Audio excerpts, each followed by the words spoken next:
Hey, it's Dorleen. Welcome to my channel and welcome to my creative life. I am working on a one-page layout here, and these are some random photos of my granddaughter. She found this bandana in one of our rooms and decided to put it on and just strut her stuff. So I wasn't sure what paper line. I grabbed this one, and this is from Wild Whispers, who is no longer in business.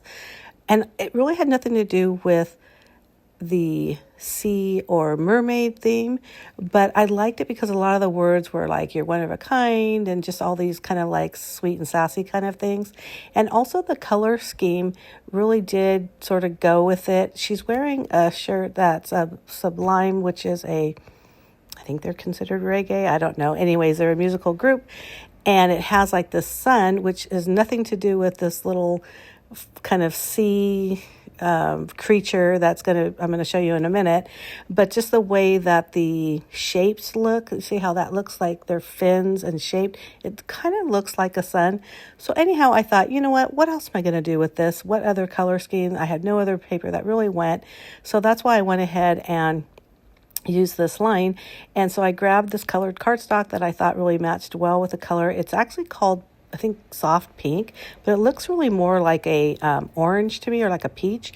And also that wording that I found in the packet of die cuts and the title pages, things like that, I thought was so perfect for her because she is a little wild, but she does have the cutest little face.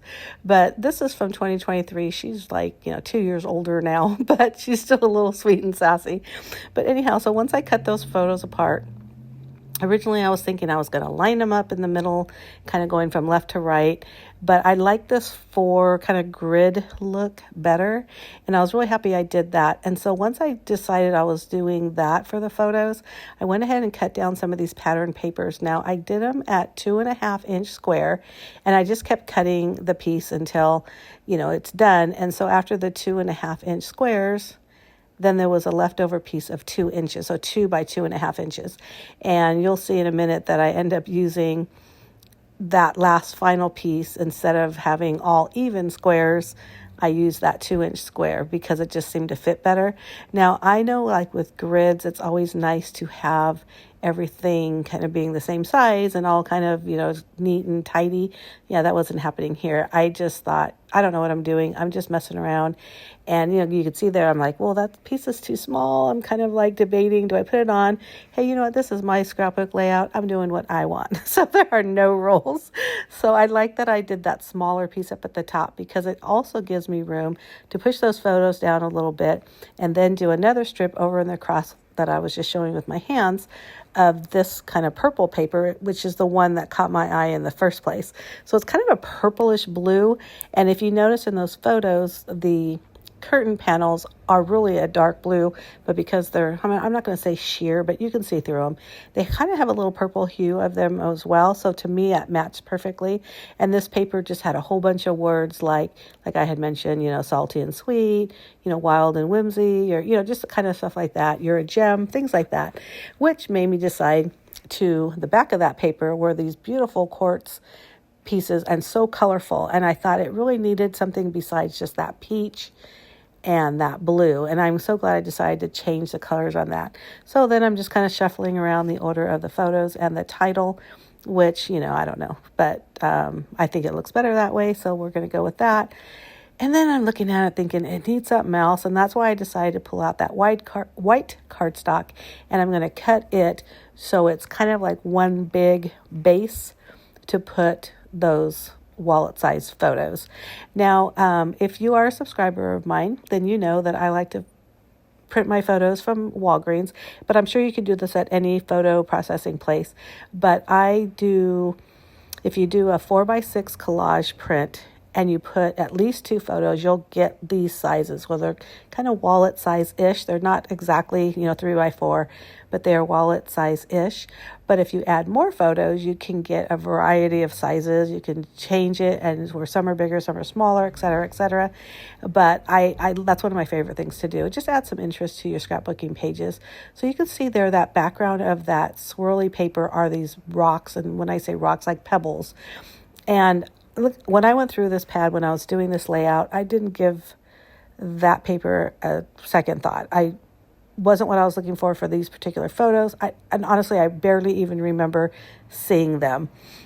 But as I'm going to show at the end the end result of this layout, but also a completely different layout when I was taking some pictures of my son, who was at the time going through some treatments for his cancer. I wanted to scrapbook those pictures, even though they're really hard to scrapbook, as you can possibly imagine. Anytime someone's dealing with an illness or something that's, negative or sad. But I knew I needed to film photos because, anyways, I don't want to get too much into that, but sorry. I loved that paper because not only were they rocks, but one of the title papers or little pieces said, oh gosh, now I can't remember, something, life is rocky, or, something to that effect. But like I said, you'll see the final layout. I did add it on this one because I didn't end up filming it because I knew it would be tough. But I wanted to talk about it because it's so interesting how you can literally have certain kind of papers and go through them all the time and never really give it like a second thought because, again, you're like, I don't know if I like this paper because blah, what am I going to ever do with rocks, right? But it just was the perfect paper, and it's so crazy. And as I'm looking at it, even the same colors, and it's just nutty. And I think that you'll agree. But sorry, I'm rambling on.